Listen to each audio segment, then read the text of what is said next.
Alright, magandang araw sa inyong lahat. Ah, this time, ang pag-uusapan natin will be the different process of public policy analysis. And last time we have tackled about the definition, the application, and the 5 questions na sinasagot ng policy analysis. And now, we will go now to the problem structuring. So pag-usapan natin lahat nung content ng problem structuring. And then last meeting, pinag-usapan natin kung ano ang policy analysis, and then kung ano ang description niya, and then kung anong sakop niya, as well as kung para saan siya, anong provide niya. Discuss natin dyan kung ano yung mga sinasagot niya or mga information na gusto niyang sagutin, which is the policy problems, ano ba yung problema, ano yung expected policy outcome, and anong mga preferred policies natin, as well as the observed policy outcomes and policy performance. Now, what we're going to do is we will talk about the process of policy analysis. So merong 5 process of policy analysis. Ito yung mga ginagawa ng ating mga analyst, kung saan uh, dumadaan sila sa napaka maprosesong pag-analyze, pag-evaluate ng mga policies para makapag-come up with a proposal or with a policy option na magiging akma doon sa mga problemang kanilang in-identify. So we will talk about the problem structuring for this moment, and then later on pag-usapan ulit natin ang forecasting, prescription monitoring, and evaluation. Actually, natakal na natin to from your previous presentations, but we will dig deeper pagdating sa kanilang mga concepts, pagdating sa kanilang mga processes, and other matters na kailangan natin pag-usapan. Let's start with problem structuring. Pag napakinggan niyo yung problem structuring, parang madali na lang siyang intindihin kasi yung word na structuring. Kasi nga structure, di ba? Lagi kayong gumagawa ng mga problem tree, lagi kayong gumagawa ng mga root cause analysis, fishbone diagram, part yun ng problem structuring. Pero, mas malalim pa siyang definition, may mas malalim pa siyang interpretation pagdating sa problem structuring. Hindi lang po tayo gagawa ng mga problem tree or diagrams, ganun-ganun lang, hindi po ganun yan. So pag pinag-usapan natin ang problem structuring methods supply policy relevant information that can be used to challenge the assumptions underlying the definition of problems at the agenda setting phase of the policy making. So sa problem structuring daw, we are challenging the assumptions underlying the definition of problems. Problema ba talaga? O baka naman nilagay mo lang problema kasi yun lang yung nakikita mo. Pero meron pa palang mas malalim na problema based doon sa mga analysis natin, mga root cause analysis natin. In other words, ang problem structuring ay isa po siyang policy inquiry na kung saan ang mga analyst po natin ay ang ginagawa nila is to compare, they contrast, tapos they evaluate rival problem formulations. So gumagawa sila ng napakadaming, hindi pala gumagawa, nag-identify sila ng napakadaming problema. So problem structuring methods are employed to produce information, sabi niya, about which problem to solve. Ano ba dapat ang kailangang solusyonan? So, sa napakadaming problema ng syudad na o ng society natin, alin doon ang mas priority? Alin doon ang kailangan natin bigyan ng diin? So, unemployment, environmental issues, health issues. So, sa napakadaming area, ano doon ang kailangan natin unahin? Kaya gumagawa tayo ng iba't ibang uh, structures para ma-identify natin talaga kung ano yung problemang dapat natin i-prioritize. Sa mga structures na ginagawa natin or yung methods of structuring problems are the influence diagram. Ang influence diagram is we will come up with an idea or concept, and then ano ang influensya or epekto ng nilagay nating concept. Parang ganito. May connection, interconnected lahat. Ito connected sa isa, ito connected sa dalawa, parang ganun. So yung influence ng bawat variables dito ay connected sa bawat isa. So lahat yan para siyang nagpo-brainstorming, pero ano yung connection ng bawat isa? Until such time, makita mo talaga kung ano yung problema. Ano yung pinaka-problema doon sa in-identify mong problema. And para din siyang ganito na kung titingnan natin na yung influence diagram, anong influence ng isa dito sa bandang ito. Parang ganun. So, connected. Another diagram we have is the decision tree. So, kung meron tayong decision, mayroon tayong iba't ibang option, alin dito ang mas applicable, alin dito ang mas viable. Ito yung problema, and then meron dalawang solusyon. Anong meron sa solusyon na ito until such time makita mo kung ano yung pinaka-appropriate, pinaka-responsive na policy option. And then we have also the argument mapping. Ang argument mapping is medyo detalyado, and then nandito yung mga discussions natin kung bakit ito yung nilagay nating problema. Justifications natin.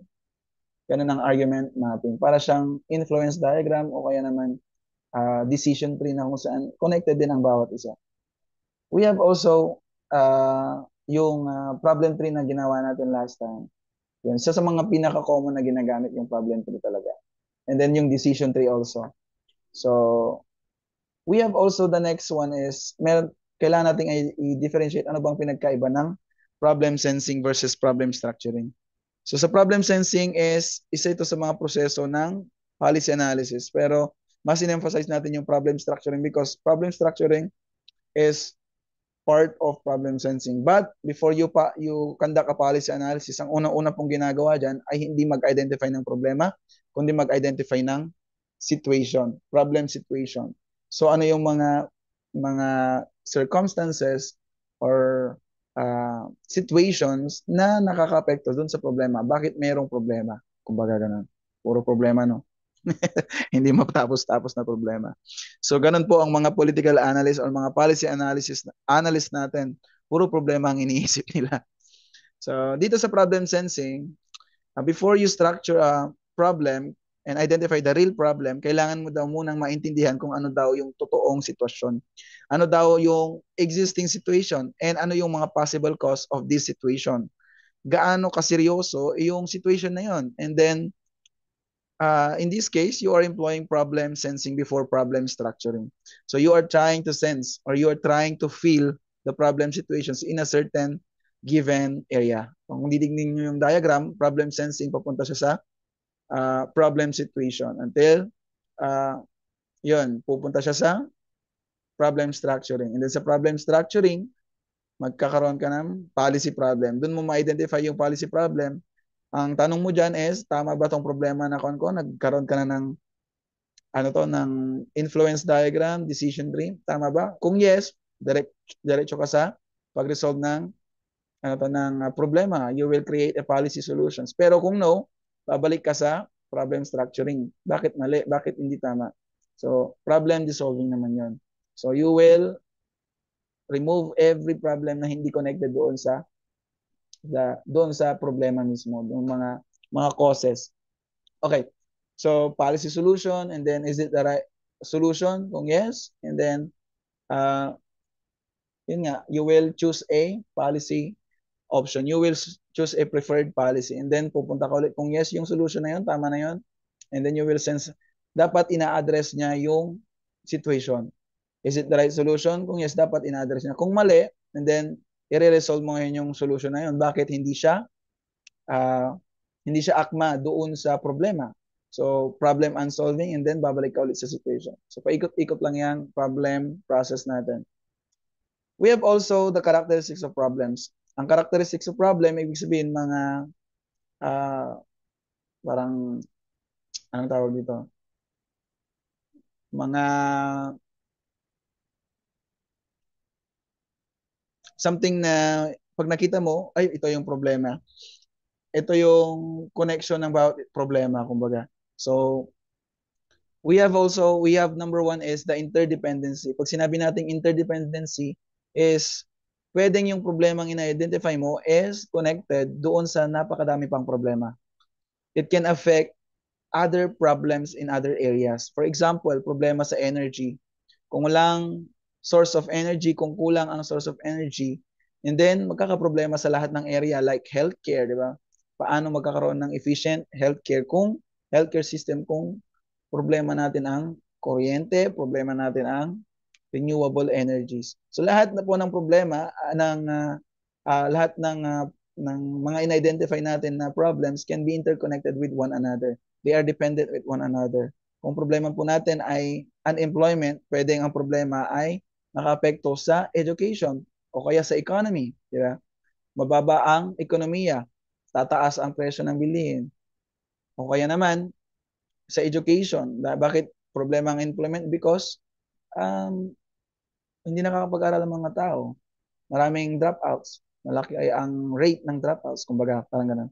So, we have also subjectivity. Pag sinabi natin subjectivity ng problems, ay kung ikaw yung policy maker at o kaya policy analyst, you will define a problem. Bakit siya subjective? Because nasa sayo yung decision.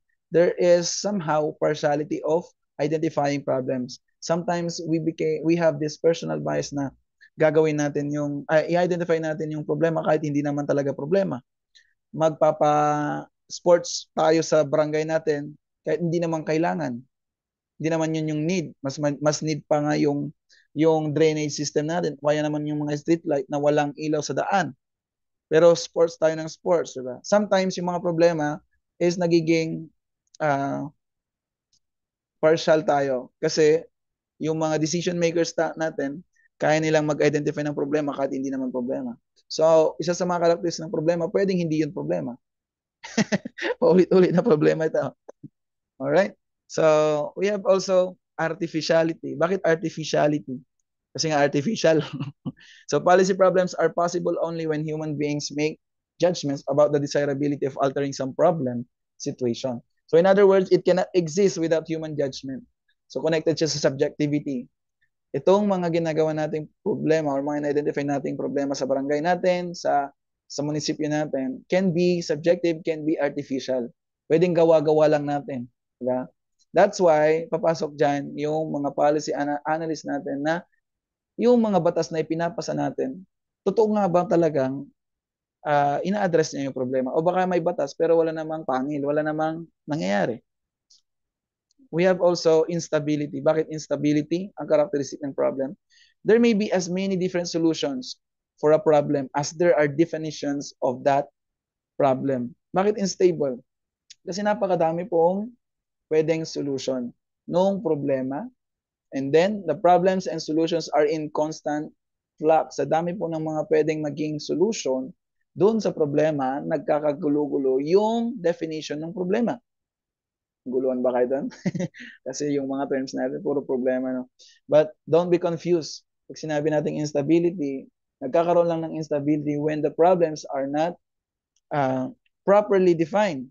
Kaya nga nagkakaroon tayo ng situation analysis, nagkakaroon tayo ng background, ina-analyze natin kung ano talaga yung root cause ng mga problema para yung definition natin ng problem is constant to the solution. It will address by the solution. Okay, so let's go on to the problems versus issues. So tinakal natin to last time, anong pinagkaiba ng problem versus issues. So as we said, problem is something that needs to be solved, like traffic, poverty, and pollution. Issue is what happens when people disagree about how to understand or solve that problem. So ang problema ay traffic. Kapag meron ng disagreement, meron ng debates, meron ng complaints, meron ng mga mga issues o kaya mga nangyayari, mga constituents natin are now complaining, disagreeing with all the problems ng traffic, ng poverty, ng pollution, it becomes an issue. So, yun lang naman ang pinagkaiba ng problem versus issue. Kung for example, may problema. Ang problema ay nabuntis yung classmate mo. Problema yon, buntis. Kung walang tatay. Kailan siya nagiging issue? Nagiging issue siya pag pinag-uusapan na siya, di ba? So, yun yung parang simplest form of illustration natin. Anong pinagkaiba ng problem versus issues? So, sa policy problem and policy issue, we talk about when we say policy problem, it is the actual situation that needs a solution. Kailangan talaga ng solusyon, kailangan talaga ng it is a need, kumbaga. So policy issue naman is the discussion or debate. Paulit-ulit lang tayo. It can be a major, secondary, functional, or minor yung issue daw. Pag sinabi nating major, ito yung mga malalaking problema, malalaking problema ng bansa na pinag-uusapan sa Kongreso, pinag-uusapan sa Senado, yon, mga national concerns that affect many people, gaya ng corruption, flood control, mga education reform, mga health reforms, mga PhilHealth, mga ganyan. So, mga major issues yan na pinagdedebatehan sa Senado, sa Kongreso. And then, secondary issues, ito na yung mga still important but smaller in scope, mas mababa. For example, sa local, sa mga agencies, parang ganyan. Functional naman, ito na mga functional issues, they focus on specific areas or operations. For example, mga how to manage school budgets, parang mga functions ng mga teachers. May mga problema, may mga issues sa sahod, kumbaga. Minor issues, ito yung mga small details or routine matters. Like, for example, adjusting school schedules, mga school calendar, di ba? Dati, January yung second semester natin. Ngayon, December na. Minor issue lang siya within the department, within the state university. And then, yun ang policy issue. So while a policy problem is what needs fixing, policy issue are different levels of debate or decision making about how to fix it. There are three classes of policy problems. Pag sinabi natin classes, klase.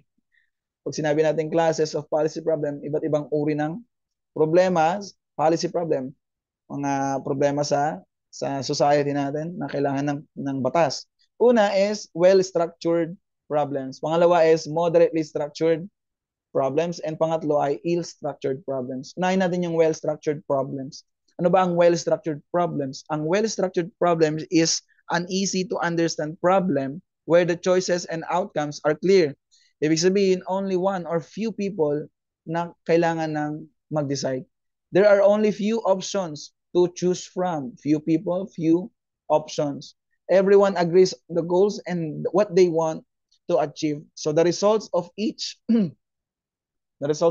choice are known or predictable, either with full certainty or with small risk. So pag sinabi naman nating moderately structured problems, ito naman yung mga problema na hindi ganon kasimple, pero hindi din ganon kakomplikado. It involves a few decision makers then, and then a few possible choices. People may disagree on what best, but they can negotiate or compromise. The results of each choice are uncertain, pero they can still be estimated or predicted to some degree. So ang example nito is yung prisoner's dilemma game. Ano ba yung sabihin ng prisoner's dilemma game? Ang prisoner's dilemma game is something like this. Merong dalawang prisoner or prisoner, dalawang prisoner, and then tinanong sila separately. So sa pagtatanong sa kanila, each of them must decide whether to confess or to stay silent. Magsasabi sila, sasabihin nila yung totoo or magiging tahimik lang sila. But they don't know what the other will do. So yung dalawa yon hindi nila alam kung ano yung gagawin ng isa na kung anong magiging desisyon niya. If both stay silent, kung pareho silang tatahimik, mababa lang yung parusa nila. For example, isang taon, bawat isa, isang taon pagkakakulong. Kung pareho naman silang nag-confess ng, kasalanan ko yan, then it will be heavier punishment, like 5 years, for example. Pero kung ang isa sa kanila ay nag-confess at yung isa ay naging silent, syempre, the one who confessed goes free and the other gets 10 years in prison. Each prisoner tries to make the best choice for themselves. So dahil hindi nila alam kung anong magiging decision nila, gagawin nila kung ano yung pinaka-best choice doon sa problema ang kinakaharap nila. Pero when both act rationally, pag nag-respond sila logically, anong logically? Rationally is yung tama, the right thing to do, which is to confess, they will end up worse off. So ibig sabihin, in moderately structured problems, uncertainty and human behavior make it hard to predict results. So napakahirap tignan kung anong magiging resulta ng decision because of that problem. And sometimes, individual smart choices can lead to poor group outcomes. What else? The same is true with the idea of two government departments.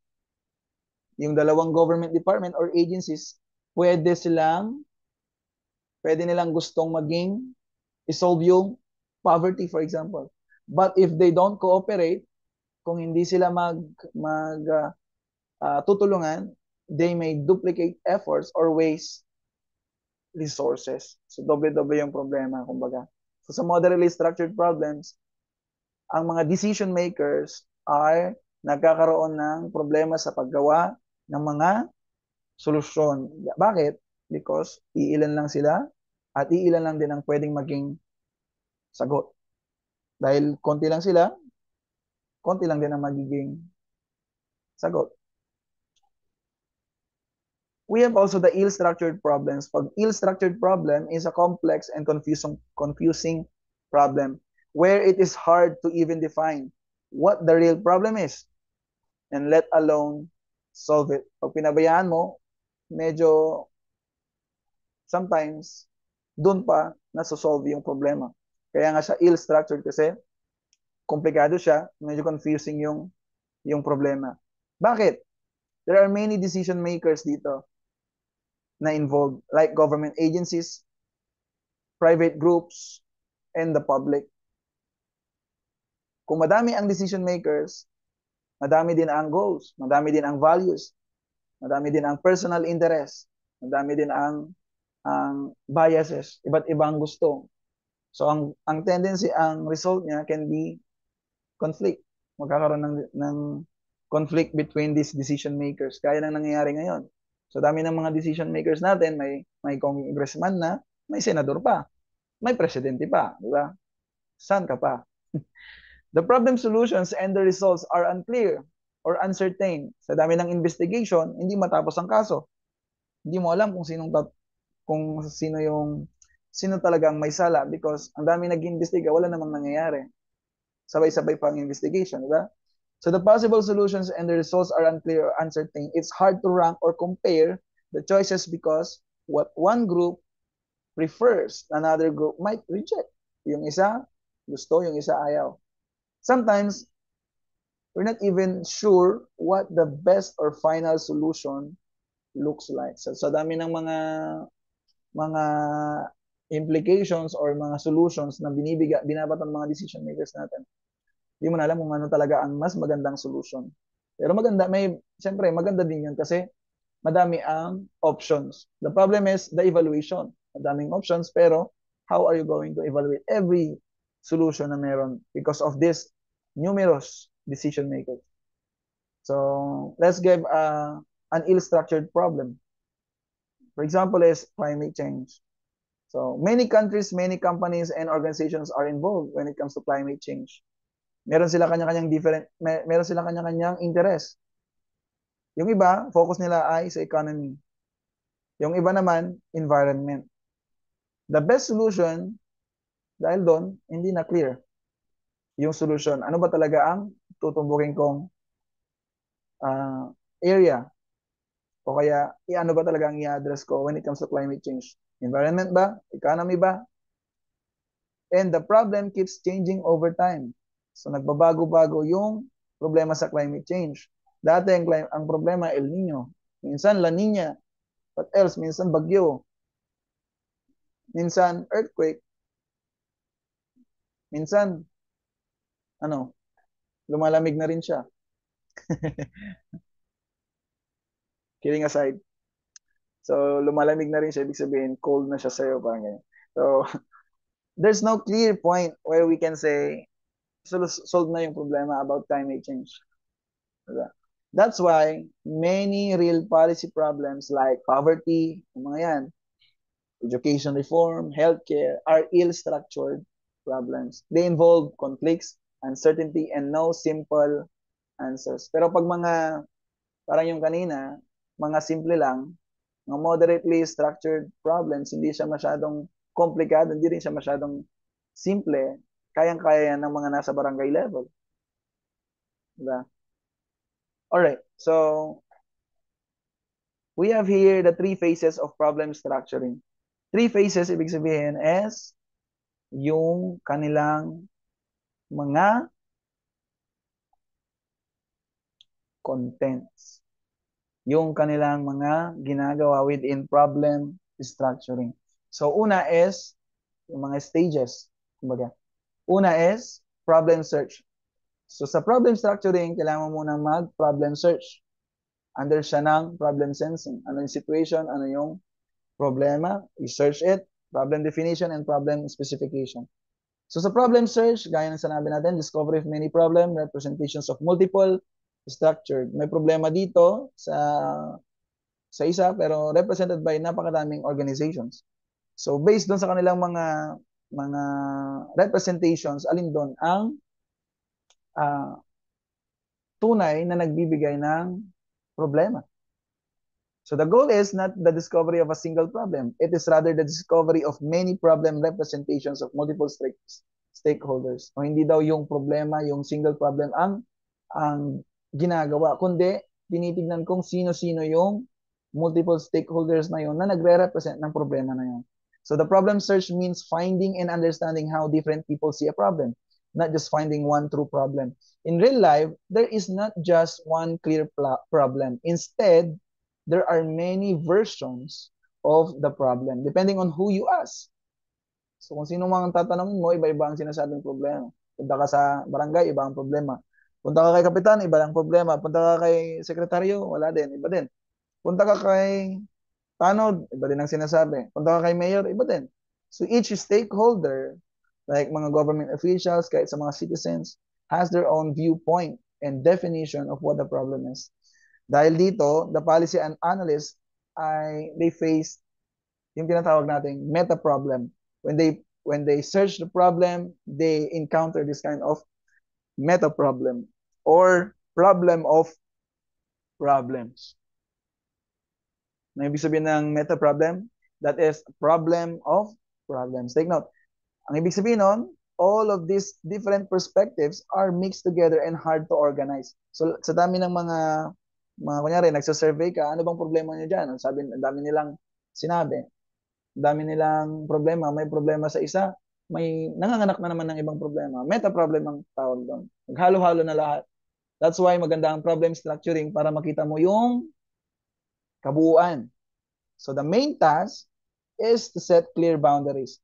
Anong gagawin natin? I-identify natin ano ba yung bigger problem, the meta problem, kumbaga. And then i-separate natin into smaller specific problems. Yun yung structure natin. And then, for example, is if the topic is education, which is a meta problem, if the topic is education, I should say, the meta problem might be low quality education, while the smaller problems might include lack of teachers or poor school facilities or outdated curriculum. So in short, problem search is about understanding many different views of a problem and defining the bigger picture clearly so that analysts don't make mistake on a small part of for the whole issue.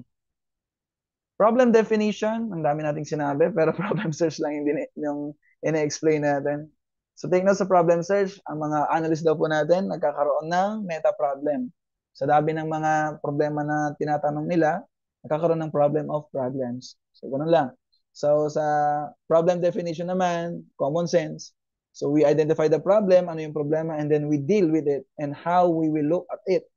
So ang trabaho ng analyst is to describe the problem in general terms and to decide from which point of view or field to study. So kaya nga merong situation analysis ulit. Doon sa situation analysis natin, syempre dinidefine natin kung ano yung problema natin. Ano ba talaga at ano yung causes niya, ano yung saang field of study siya. Alright, so we have also problem specification. When we talk about problem specification, it is about the development of a formal, symbolic, or mathematical representation model of the substantive problem. So problem specification, ang ibig sabihin nito ay it's about turning a general problem into a clear and detailed version that can be studied or measured. Magiging specific ka lang. From general environment, ano yung problema sa environment? Ano yung strategy, ano yung culture, ano yung process, ano yung leadership, system, structure. So, until such time, makita mo yung specific problems. Alright, so, turning general problem into clear and detailed version that can be measured. So, that's it. We have also the methods and techniques in problem structuring. Ano ba yung mga methods and techniques in problem structuring? Una is boundary analysis. Pag sinabi natin boundary analysis, it's about identifying what is included or excluded in a problem. Boundary nga eh. Ano ang kasama at ano ang hindi kasama. It answers the question like, where does the problem start and where does the problem end? And who and what are affected? Sino-sino ang mga apektado? So sa for example is traffic congestion. Do we need to include only city roads or do we include nearby highways too? Highways too. So in short, boundary analysis sets the limit. Saan lang, hanggang saan lang yung scope ng problema. Classification analysis is, ang ginagawa naman dito ay they organize the parts of a problem. So kung sa boundary ay start and end, saan nagsisimula, saan nagtatapos, saan gaano kalaki ang scope. Sa classification analysis man, ang tinatanong dito yung mga parts of the problem. Kinakategorize siya into groups and then para mas maintindihan yung problema, kung ano yung area ng problema. So, for example, sa education, you might classify issues into students. Problema sa education, pwedeng problema sa estudyante, pwede sa teachers, pwede sa facilities, pwede sa funding. So, in short, ang classification analysis ay tumutulong na mag-sort ng information into clear groups. Meron din tayong hierarchy analysis. Pag sinabi natin hierarchy analysis, itong technique na to ay, syempre, hierarchy, it talks about the levels of importance. Kaano ka-importante ang problema na ina-address natin or yung influence among different parts of the problem. We have also synectics. Pag pinag-usapan natin ng synectics, ito naman ay yung creative thinking method that uses analogies or imagination to find new solutions. So, take note, it is a creative thinking method na gumagamit ng analogies and imagination to find new solutions. Ang common na tinatanong sa synectics is, ano ba itong problema na ito? What is this problem like? To spark no ideas para ano to? Para magkaroon ka ng bagong idea, kailangan mong mag-imagine, kailangan mong mag-analyze, palawakin ang nasa sa isipan mo. So, taken for example, is treating a city's waste system as if it is or it were a human body. Kunyari, ang waste system ng syudad ay para siyang daw human body. What if the garbage is like blood that needs to circulate smoothly? So, iisipin mo yun, mag-imagine ka, anong pwedeng maging illustration? Anong pwedeng maging mas madaling intindihan? Paano mo siya mas madaling intindihan? Kumbaga, ang waste system daw ng isang syudad para daw siyang ng katawan natin. Na kung paano kung ang mga basura ay parang dugo, iikot sa buong katawan mo, iikot sa buong syudad, anong mangyayari sa syudad? Kaya ginagamitan siya ng analogies and imagination. So, it involves creative comparison to think of fresh solutions.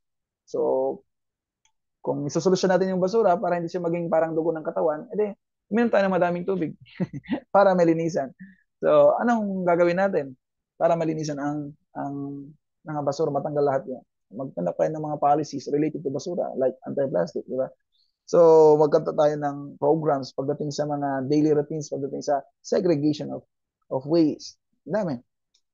We have brainstorming. So, familiar ito sa inyo. I know na lagi itong ginagawa. This is a group idea generation activity na kung saan ang mga tao, they freely share kung ano yung mga nasa isipin nila, ano yung ideas nila, without any judgment. Kung ano mang sinabi mo, isusulat yan, we will brainstorm, and then yun.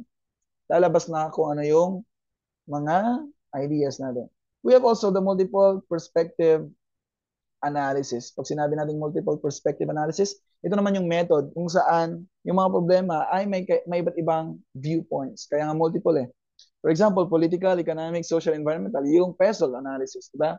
So sa problem structuring, gumagamit din tayo ng PESEL analysis. Gumagamit tayo ng SWOT analysis. That's why, lagi nating na-identify kung ano talaga yung strength, ano yung problema, ano yung threat doon sa problema. Ano yung opportunities na pwede natin gawin. Right? So we have argument mapping, yung pinag-usapan natin kanina. And then, yun. Meron pa lang isa-isa dito. So, tapos na natin lahat. Yan. Parang ganyan. Sinamarize ko na lang. So, dito sa boundary analysis, parang ganyan. It sets the limits or scope, Doon sa classification analysis, ang ginagawa natin, we categorize into groups to make it easier to understand.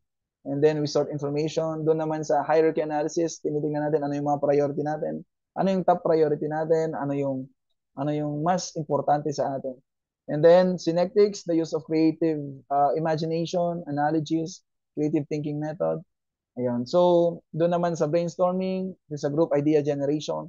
And then we have a uh, the multiple perspective analysis, gumagamit tayo ng mga Pesel analysis, SWOT analysis. Sa argument mapping, natapos na natin yan. So in summary, ito yung mga pinag-usapan natin, the problem sensing, policy analysis, characteristics, problem versus issues, policy problem, three classes, three phases, and methods and techniques in problem structuring. Alright, so if you have any question, you can comment down your questions or suggestions, any kung mabilis ba yung discussion ko or kung medyo nagugulan kayo. Just PM me o kaya naman comment down your question and then we will try to answer it everything na ilalagay niyo dito. So, reflections, pwede niyong ilagay din dito. Alright? So, do you have any question, class? Okay. None? So, class dismissed. Goodbye.